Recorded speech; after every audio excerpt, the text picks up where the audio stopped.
Ladies and gentlemen, the President of the United States.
Well, thank you very much, everybody. We have a extremely respected man in the Oval Office today, and a friend of mine for a long time, a very good friend of mine.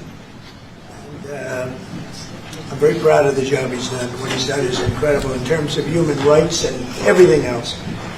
And he's the Crown Prince, the future king, and I just want to pay my greatest respect to your father, King, who is an amazing man. I met him early on. He greeted me at the airport at an age that was pretty high up there, and it was about 117 degrees, and he was standing on the red carpet as I came out of the plane, and he's amazing. And when I met his brilliant son, it was at the Oval Office.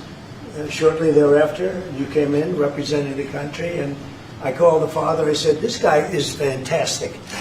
And I don't know if that helped you or hurt you, but obviously it couldn't have hurt too much, because here you are, right? But we had a great meeting, and the office has changed quite a bit, and we inherited a mess. You actually told me you thought the country was in big trouble. I'm not going to use the exact word that you use. I refuse to say that you thought our country was dead a year and a half, 2 years ago, but our country was in trouble, and now we have the hottest country in the world. You said that also. And we do. We have the United States is right now the hottest country in the world.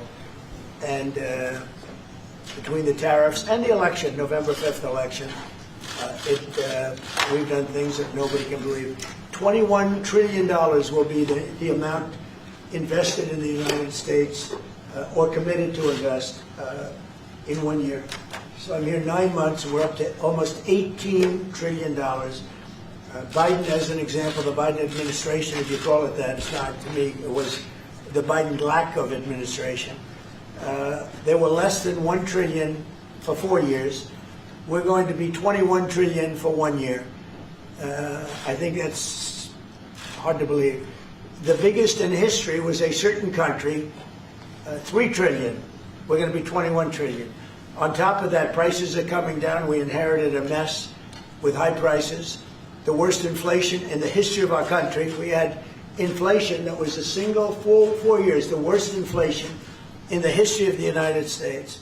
The gas prices through the roof, and that's after destroying our petroleum reserve, which was meant for wars and big emergencies, not to try and win an election.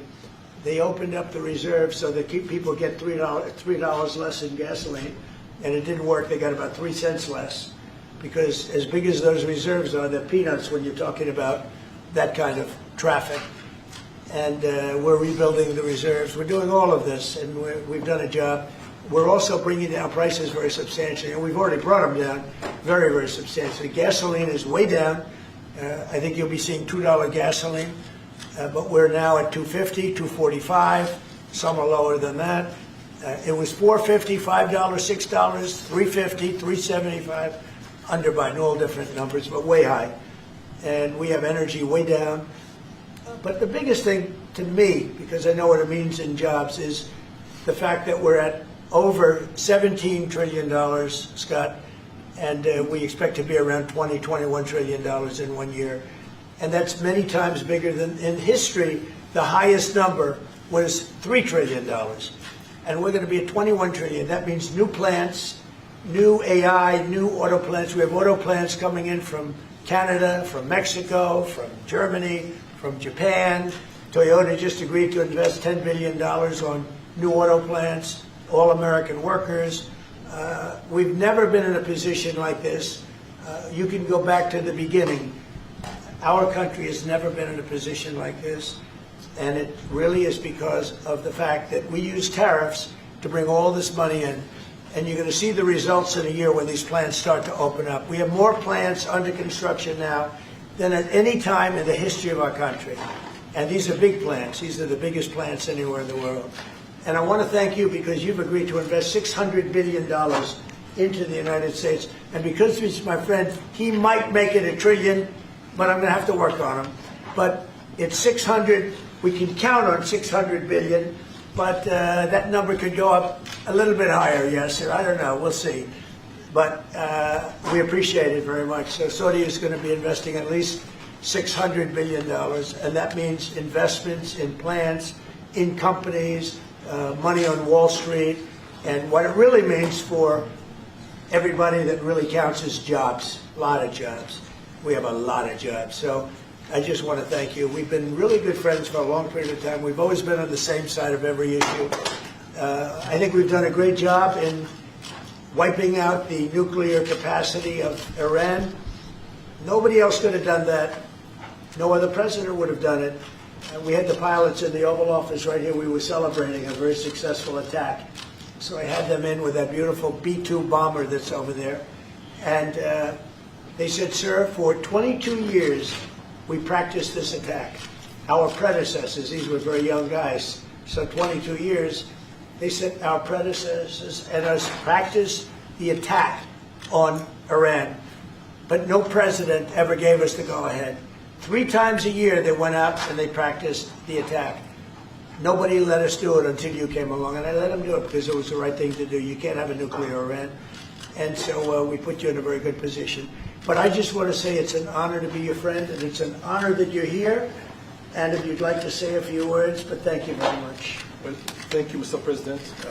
This relation has been a relation for about 9 decades, and we've been working together for a long time. But today it's a very important time in our history because there is also a lot of things that we're working in the future.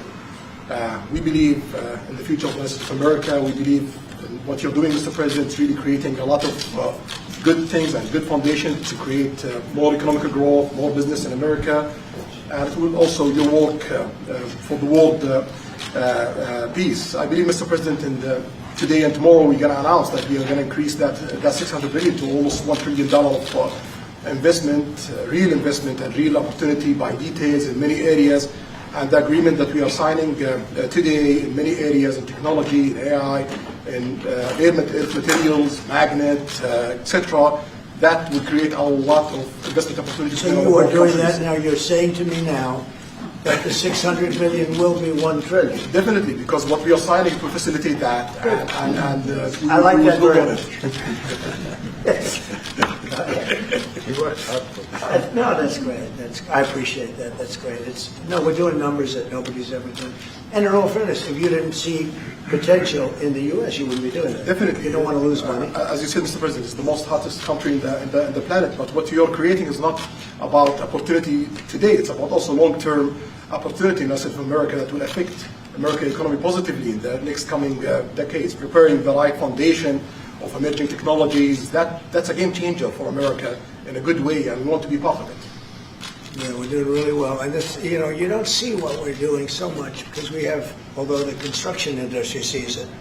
If you look at Caterpillar, who's been incredible, the tractors, everything else, the numbers that we're doing in construction are unbelievable. Some of the plants that we're building, AI, and they're building their own electric with the plant. I gave them the right to build their own electric with the plant because no country, frankly, will have this. China's working very hard to produce enough electric, but we're beating China substantially at AI, which is a big thing. And we had a great meeting 2 weeks ago with President Xi, but on AI, we're doing well. And I have a man, David Rommel. Yes, sir. David, could you say a few words about what you're seeing on the job front and all of the some of the assets, and also how we've been helped by the Saudis in terms of the kind of investment they've made, please. Yeah, most certainly. Thank you for the opportunity. I am a facility leader for GE Vernova, and if you look at the landscape for GE Vernova investment, over $750 million in the U.S. focused on true manufacturing jobs here stateside. We're looking at tripling the output of our Greenville, South Carolina facility, where we make the gas turbines that are supporting U.S. needs as well as the Saudi Arabia needs. Right. So real jobs, $300 million in gas investment, resulting in over 500 pieces of new equipment being installed in the Greenville, South Carolina facility. That translates into roughly 1,800 jobs across the board for GE Vernova as we try to scale capacity to be able to meet this demand. Along with that, we're partnering with local communities to build the skill set that's required to meet these capacity needs. So that talent pipeline is incredibly important. So it's real jobs in the manufacturing space. Well, you've been great, and thank you very much. And we love that state. I won that state by record numbers. I won a lot of states by record. Texas, a lot of them by Indiana. We're working with Indiana or something right now. We won that. We won a lot of them by records, but that was one of them. I want to thank you very much. Say hello to everybody. Great job. You're doing a great job. Thank you. Appreciate it, Mr. President. So, just in wrapping up, we'll take a couple of questions, but I want to just tell you what an honor it is to be your friend, and I very much appreciate the investment of now $1 trillion, okay? So I'm glad you got that out. I didn't want to be the one to tell them, but that's great news. You keep increasing, Mr. President. I know. Each time the opportunities are just increasing more and more. Well, the opportunities, we're doing better. If even if you look back 6 months ago, now all of a sudden you feel even better. So and I think we're only going to go in one way. Does anybody have any questions? Mr.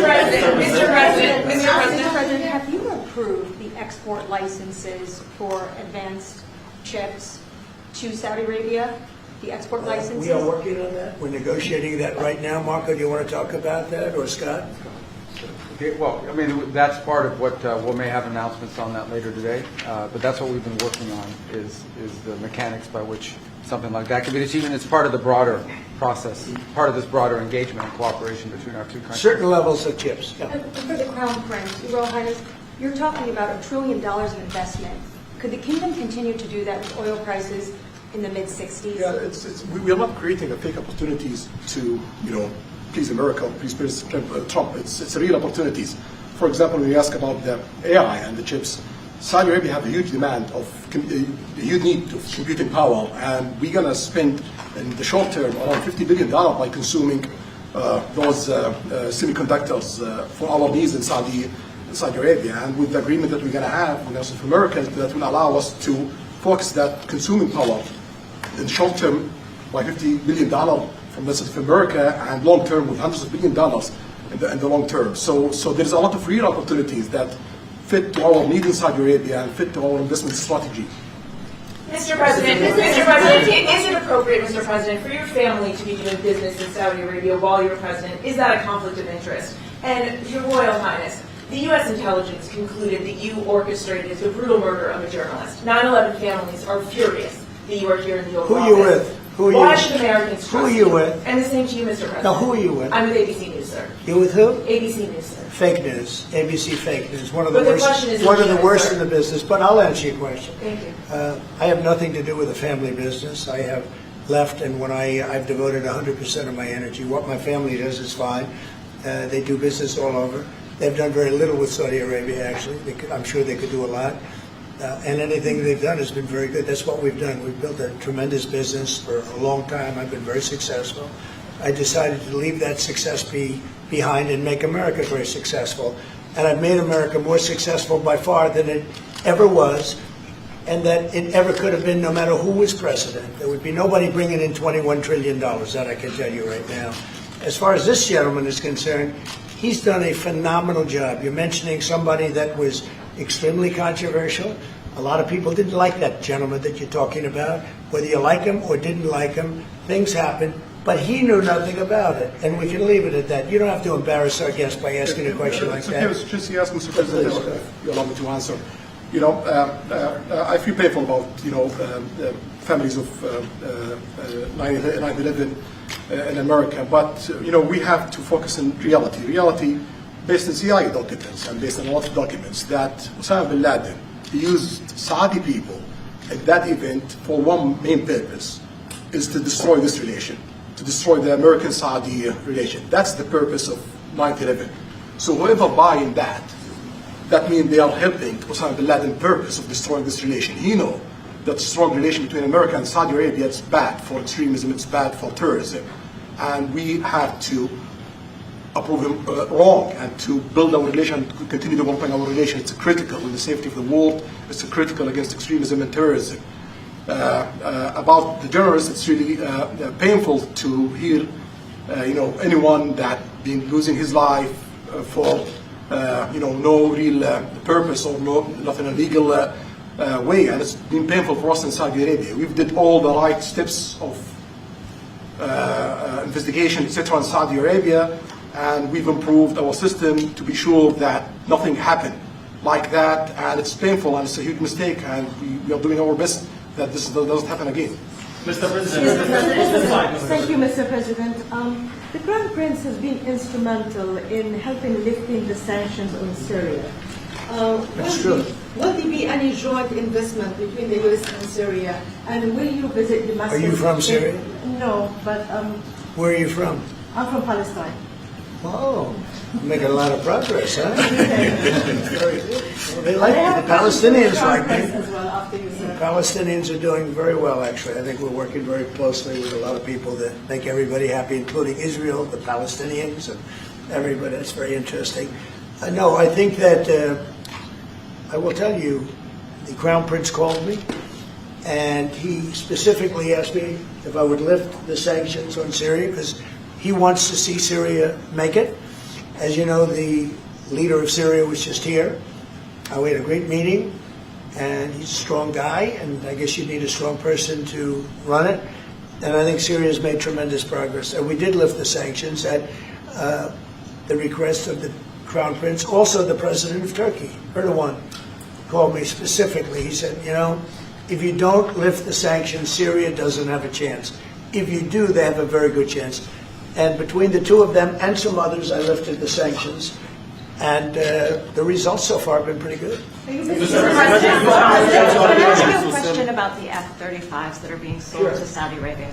Are these the same ones that are being used by the Israeli military? And if so, how does that allow for the qualitative military edge for Israel? And then I want to ask you, because you brought up the plight of the Palestinians, are you aware of relocation flights to South Africa that are taking place right now? Which flights? There are relocation flights that are taking place. Some Palestinians are being charged up to $2,000 I'm not going a to seat. South Africa for the G20 because I think their policies on the extermination of people are unacceptable. So I'm not going. So I won't refer to anything having to do with South Africa. South Africa has behaved extremely badly. But I will say that when you look at the F-35 and you're asking me, is it the same? I think it's going to be pretty similar. Yeah. How will that This affect- is a great ally, and Israel's a great ally. And I know they'd like you to get planes of reduced caliber. I don't think that makes you too happy. They've been a great ally. Israel's been a great ally. And we're looking at that exactly right now. But as far as I'm concerned, I think they are both at a level where they should get top of the line. Yes, please. Can I just ask for the Crown Prince, if I could just ask about the direct talks between U.S. It's all right. Steve, one second. Go ahead. Have you reached an agreement on a U.S.-Saudi defense treaty today? And are you going to bring up the Abraham Accords in your discussion? I already brought them up. What did you say? I think I got a positive response. Would you like to respond? Yeah, so definitely we believe having a good relation with all Middle Eastern countries is a good thing, and we want to be part of the Ibrahim Accord, but we want also to be sure that we secure a clear path of two-state solution. And today we have a healthy discussion with Mr. President that we're going to work on that to be sure that we can prepare the right situation as soon as possible to have that. I think we're, I don't want to use the word commitment, but we've had a very good talk on the Abraham Accords. We talked about one state, two state. We talked about a lot of things in a short period of time. We'll be discussing it further, too. But I think you have a very good feeling toward the Abraham Accords. Yes, definitely, Mr. President. We want peace for the Israelis. We want peace for the Palestinians. We want them to coexist peacefully in the region. And we will do our best to reach that day. And the defense agreement, have you reached an agreement on that? We pretty much have. Mr. President, Question for the Crown Prince, if I could just finish. We have reached agreement on that. I wanted to ask you about the direct talks between the United States and Iran. Have you been fully briefed on that, and are you concerned at all about how this might impact Saudi security interests? Well, we are close ally. We'll be working closely together on that issue, and we will do our best to help to reach a deal between the rest of America and Iran. And we believe it's good for Iran's future to have a good deal that will satisfy the region and the world and the rest of America. So we will do our best to see that day happen. And by the way, Iran does want to make a deal. I can say I think they very badly want to make a deal. I am totally open to it. And we're talking to them, and we start a process. But it would be a nice thing to have a deal with Iran, and we could have done it before the war, but that didn't work out. And something will happen there, I think. But they would very much like, they may say something else, but they would very much like to have a deal. Mr. President, you are going to sell 35 F-35 Say jets. it. You said you are planning to sell the F-35 jets to Saudi Arabia. Yeah. Is it part of the security agreement? And how you assess the defense partnership between Saudi Arabia and the United States? And the question was, You said it, though. We're going to sell them F-35s. That's the only good question. is it part of the security agreement or no? No, we're going to have a deal. They're going to purchase F-35s. They're buying them from Lockheed, and it's a great plane. We make, by the way, the best military equipment. You saw that during the Iran little skirmish. We make the best planes, the best missiles. We make the best defensive missiles. We make the best military equipment in the world. Nice. For His Royal Highness, I'd like to ask about how you see the cooperation between the United States and Saudi Arabia in the advanced technological field, especially AI, and how it will support Saudi Arabia to serve its goal to achieve the vision of 2030. Well, I will try to answer that in short, but definitely there's a lot of interest in many industries between Saudi Arabia and America, and we are signing a lot of agreement in different areas that will really add value to American economy, but also it will add value to us in Saudi Arabia. And AI, it's critical for us because one of long-term problems that we could have is lack of workforce. As you've seen in the past few years, some of them have reached 30% of the global migration to Saudi Arabia. So we know that to assure the Saudi Arabia GDP growing, with the lack of workforce that we have, we need to use a lot of computing power to replace job in the long term. So that's huge demand in Saudi Arabia, and we want to link it to American private sectors and getting the supply from America. So there's a lot of opportunities in that area. And we're also involved in AI in Saudi Arabia.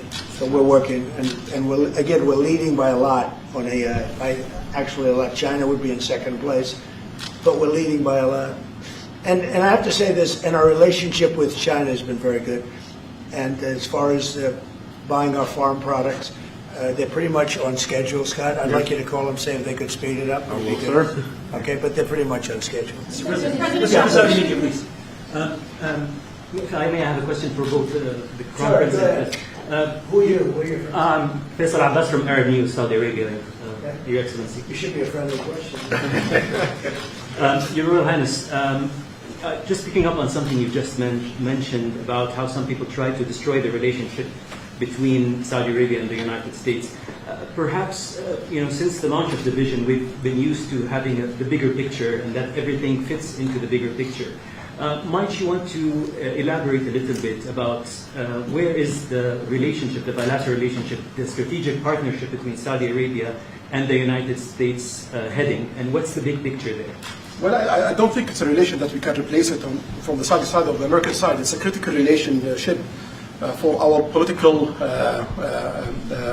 attempt, for our economical attempt, for our security, for our military, for many things. And it has been there for 9 decades, and the opportunities that we have today, it's huge, and seems that it's going to get deeper in the next few decades. And what we are having today and tomorrow with President Trump, it's really a huge new chapter in this relation that will add value to both of us. When you think about it, I'm just sitting here. You're with the future king, a man who's respected by everybody, a man that doesn't have to be doing this, really. I don't have to be doing it either. And yet we're sitting here taking questions. We didn't say, oh, you can't talk about this. And there's never been transparency like this, even in his country. But there's never been, in our country, that's been acknowledged. But we didn't put restrictions. And I'm saying it's sort of wonderful to be taking questions from all over the world. Everybody's here. This is just a small group representative of tremendous numbers of media that are outside, that are very jealous that these people were so selected. But they're representing a lot of people that are outside. I think it's terrific that we can be sitting here being this open, and I think it's really a wonderful thing. If you don't mind, I have a personal question for you. Okay, here we go. I should have said that. So apart from everything you mentioned in your opening remarks, you forgot to mention that you've de-escalated 7 wars since you started. At least in our part of the world, you are seen as a peacemaker. And adding that to all the executive orders and everything else you've mentioned, I really have to wonder, in your speech in Saudi Arabia, I was there, you said that His Royal Highness does not sleep at night thinking how he does things better. We wonder in Saudi Arabia, how do you manage your own time, and what's your formula for managing? He does not sleep much, and I don't sleep much. I think we have the same schedule. We're thinking about our countries. And if you sleep a lot and you're president, we just had one that slept more than any president. He broke every record. He sleeps all the time, during the day, during the night, on the beach. The only guy could fall asleep on the beach with the press watching. No, he's not a sleeper. I'm not a sleeper. We don't. We talk at night. We can talk. I can call him almost any time. He goes, hi, how you doing? It's like the craziest time. But no, when you love your job, when you love your country, and when you're in a position like we are, future king, highly respected, crown prince, and in my case, president. You're thinking about your country. You're thinking about making America great again. We're thinking about keeping Saudi Arabia strong and viable in a pretty tough part of the world, tricky part, right? Tricky part, a lot of tricky people. But he thinks about his country, and I think about my country. I don't want to sleep. President Trump, do you expect a formal civil nuclear deal to be reached soon? Can you talk to us about that aspect? With who? With Saudi Arabia. I can see that happening. Do you think that an agreement will I happen don't. today? It's not urgent. You know, it's always when you have civil nuclear, but you have more oil than almost anybody else. We actually have more oil and gas than they do, but I refuse to say that. And We have more than. We have more than anybody. Can you imagine? And on the F-35s, are those sales, Israel had reportedly wanted those sales to be conditioned on Saudi Arabia moving to normalized Israel will be happy. Israel is Is going to that be a happy. condition of the F-35? Israel's aware, and they're going to be very happy. Hello, Okay? Yeah, please. Hello. Hi, hello. My name is Amal Hazani from Sharq al-Awsat newspaper, from Riyadh, of course. Good. Good. I have a question for the Crown Prince and for the President. Crown Prince of Saudi Arabia, how much you expected from developing the cooperation with the United States in the field of new energy, AI, supply chain? How much you expected from that? No limit. We just continue pushing forward. There's no limit. So we just push forward for all the opportunities that we have. Okay, Mr. President. This is, you have to understand, this is really a great ally. Yeah. Just the fact that they're now doing, I came in here at 6, I did not know that. I was pushing for the 1 trillion, but he didn't tell me that. Now he told me. This is a great ally of ours. You know, when you invest $1 trillion, that's national security for us too, because it creates jobs, it creates a lot of things. And I would say, Scott, right, when you hear one country is putting $1 trillion into the United States, that creates national security. And, you know, I think that they don't have to say that, but I think a big part of that is also the fact that tariffs are in play. But even beyond tariffs, that's a real ally that will do that, creates a lot of power for the United States. Mr. President, we are also in Saudi Arabia very happy for this much of Saudi Right, for the relationship. money is a function here, and of course it's come back for us for benefit. So it's complementary interest. So this is the Well, I think what yeah. the different friends and allies do. Well, look, I love the country of Saudi Arabia. I know the people very well. The level of treatment that we go when we go to Saudi Arabia is something that is incredible. And the people like us, and I think they really like America, especially when I'm president. I mean, I don't think they liked America so much maybe for 4 years recently. I think Obama treated Saudi Arabia very, very badly, as you know. And I think Biden didn't have any idea where the hell he was. I don't think Biden knew the difference. How would you describe the future relationship with Saudi Arabia? I mean, from the strategic aspect. How would you describe How would I that? say the relationship is with? Yeah, and the limit of economic I would say development top of and the line. relationship. It's as good as it can. I don't think it can get much better. We have a country that trusts us, and that's why they make that investment. If they didn't trust us, they couldn't make that investment. And we trust them. They've been very reliable. Now we are. I rebuilt our military in my first term, and we spent trillions of dollars, and we gave away some of it in Afghanistan stupidly because we had stupid people running our country. But we gave away. But that's, as much as it was, it's a tiny fraction of what we put here. And we're bringing our military to a new level, the highest level ever. We have those plants are going out. And again, it's all American jobs and everything, so it's good for a lot of reasons. But as far as Saudi is concerned, no, I don't think our relationship could be better. I don't think they had a great relationship under Biden, and I don't think they had a great relationship under Obama. But they have a great relationship under Trump. When we did the Presidential Walk of Fame, you saw that, right? and we're walking, and I asked the Crown Prince, so outside of Trump, because I blow everyone away, who was the best president for Saudi Arabia? And you could, maybe it's an interesting answer. I don't know. Roosevelt, who started it, was a Democrat, and Reagan is one of the historical presidents that have close ties with Saudi Arabia. But we've worked with all presidents. Does Trump blow them all away? No, it's another league, Mr. President. And Trump doesn't give a fist pump. I grabbed that hand. I don't give a hell where that hand's been. I grabbed that hand. When remember Biden? He travels for 20 hours, gets out, and he gives a fist bump. No. When you get out of the plane, and you got the future king and the man who's one of the most respected people in the world, you shake his hand. You don't give him a fist bump, right? We don't want to ask you about that, but I can't imagine you were thrilled. You were like a little bit surprised. He's a fantastic guy. You don't do that. Yeah, please. We're getting closer to the end of the year. Have you started the interviews for the Fed chair? Yes. Who have you interviewed? I think I already know my choice. Who is it? Well, I liked him, but he's not going to take the job. He refused. You like Treasury better, right? Much better, sir.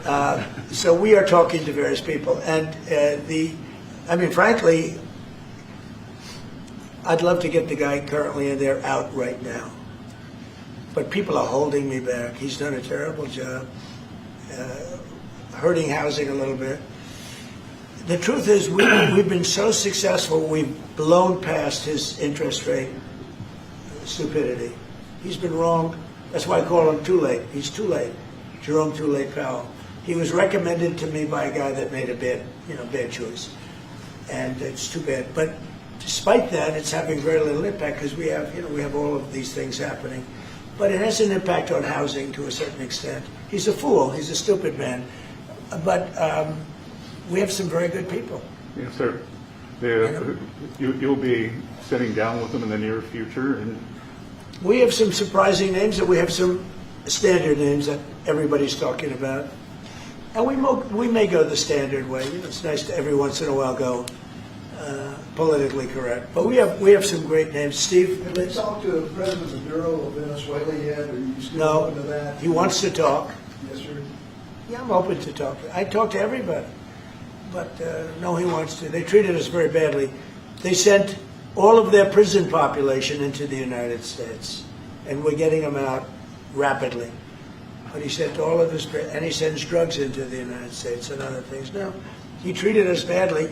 He was dealing with a bad president, and he was able to get away. We have now, I think we have the strongest borders anywhere in the world. Nobody's coming in unless they come in legally. We've taken very weak borders where millions of people came in. For the last 6 months, I don't do these reports. They say 0 people have been able to come in. Is that pretty good? I don't know if that number's right, but it's pretty Mr. President, why wait for Congress to release the Epstein files? Why not just do it now? You know, it's not the question that I mind, it's your attitude. I think you are a terrible reporter. It's the way you ask these questions. You start off with a man who's highly respected, asking him a horrible, insubordinate, and just a terrible question. And you could even ask that same exact question nicely. You're all psyched up. Somebody psychs you over at ABC. They're going to psych it. You're a terrible person and a terrible reporter. As far as the Epstein files is, I have nothing to do with Jeffrey Epstein. I threw him out of my club many years ago because I thought he was a sick pervert. And I guess I turned out to be right. But you know who does have? Bill Clinton, Larry Summers, who ran Harvard, was with him every single night, every single weekend. They lived together. They went to his island many times. I never did. Andrew Weissman here. All these guys were friends of his. You don't even talk about those people. You just keep going on the Epstein files. And what the Epstein is a Democrat hoax to try and get me not to be able to talk about the $21 trillion that I talked about today. It's a hoax.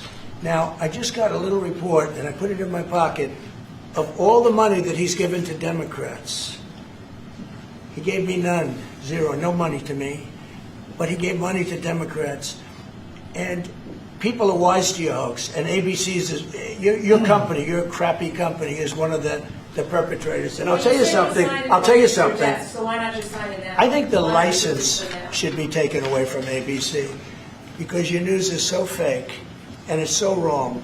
And we have a great commissioner, chairman, who should look at that, because I think when you come in and when you're 97% negative to Trump and then Trump wins the election in a landslide, that means obviously your news is not credible and you're not credible as a reporter. So I've answered your question. You should go and look at the Democrats who received money from Epstein, who spent their time. Larry Summers was with them all the time. That creep, the fund guy, was with him all the time. What's his name? Reid Hoffman. Who? Reid Hoffman. I don't know Reid Hoffman, but I know he spends a lot of money on the radical left. Reid Hoffman, in my opinion, should be under investigation. He's a sleazebag. And those are the people, but they don't get any press, they don't get any news, and you're not after the radical left because you're a radical left network. But I think the way you ask a question with the anger and the meanness is terrible. You got to go back and learn how to be a reporter. No more questions from you. Who else has a question? Prince, very quickly, I want to ask you, how much money is Saudi Arabia giving for Gaza reconstruction? Well, we are in discussion about that. Still, there is no amount being It'll be named, but It'll be we will definitely help. Yeah, he's got to. It's very important to him. And a quick follow-up: the International Security Force. Given your pledge, there will be no U.S. boots on the ground. What is the U.S. role going to be in that? And how do you sort of ratify the allegations that this could undermine Palestinian sovereignty and even the path to statehood? Look, I think we're going to get along great with the Palestinians, and we know their leadership. We just had a very, you hate to say war, but it was a war. Very, very successful. And you could say really it was on behalf of everybody. We did that on behalf of everybody. And the outcome was extraordinary because we had the best pilots, the best equipment, the best planes, the best everything. And Israel bought the best equipment. They bought it from us. Everything's from us. It all starts here. This office, I was talking to the Crown Prince a little while. You walk into this office, for somebody from the outside, the Oval Office, it's the most powerful place in the world. You're standing right now in the most powerful place in the world. And no matter how big you are, these are the biggest people, the richest people. They walk into this office. It's special, isn't it? Look at him. He's so happy to be here. But you walk into this office. It's the Oval Office. And we've done a lot of good with this office. I've stopped actually 8 wars. I appreciated your question before. But I've actually stopped 8 wars. I have another one to go with Putin. I'm a little surprised at Putin. It's taken longer than I thought. But we stopped India and Pakistan. I could go through the list. You know the list better than I do. I'm very proud. And I stopped one that was almost ready to start again. You know, there was one that was ready to start, and they're doing very well. So it all took place right here in the Oval Office, whether by telephone or whether by they came in. Many of these leaders have come in, and you know they signed their peace deals right here in the Oval Office. So no matter if it's the biggest business people in the world or the greatest leaders in the world, the biggest leaders in the world, like the gentleman on my right, everybody walks into the Oval Office and they say, wow. And now, by the way, the Oval Office is in the kind of condition that it should be in. Whether you look at the walk or the marble floors or anything down the road, we're fixing the White House. And we're building one of the greatest ballrooms ever to be built. You know, we have an event tonight, and we're going to have about 118 people because we have a very small room. For 150 years, they've wanted a ballroom, and now you're going to get a great ballroom. And I have to say, I probably made a lot of enemies because in your honor, we're having a dinner tonight, a beautiful dinner tonight, and we have a very small room, right? It's called the East Room, and it's beautiful, it's lovely, but it's like for a little cocktail before you go into a ballroom. It's a very small room. They've wanted a new ballroom for 150 years. We could have sold the big ballroom out 3 times in honor of this gentleman. So I made a lot of enemies because I have a lot of people that are invited tonight or are unable to come because of the size constraint. But you know what we'll do before I leave office? We'll have another dinner because we'll have it ready long before I leave office, and it's going to be beautiful. you know, it's a very popular thing what we're doing. And by the way, no government funds. It's all put up private money, all private money. And in the case, I think it's there's a restriction on foreigners. Otherwise, I could have asked you just for a check. Okay? But there's a restriction. These are all private individuals that put up a lot of money to build the ballroom. Not one penny is being used from the federal government. So it's really a nice thing. But I look forward to it. I just pointed it out. If this would be a perfect night to have that ballroom open, Susie. If we had that open, we'd have a lot of people very happy. Right now we have a lot of unhappy people because they all want to be with us tonight to honor this great man. Thank you all very much. Thank you, President. Everybody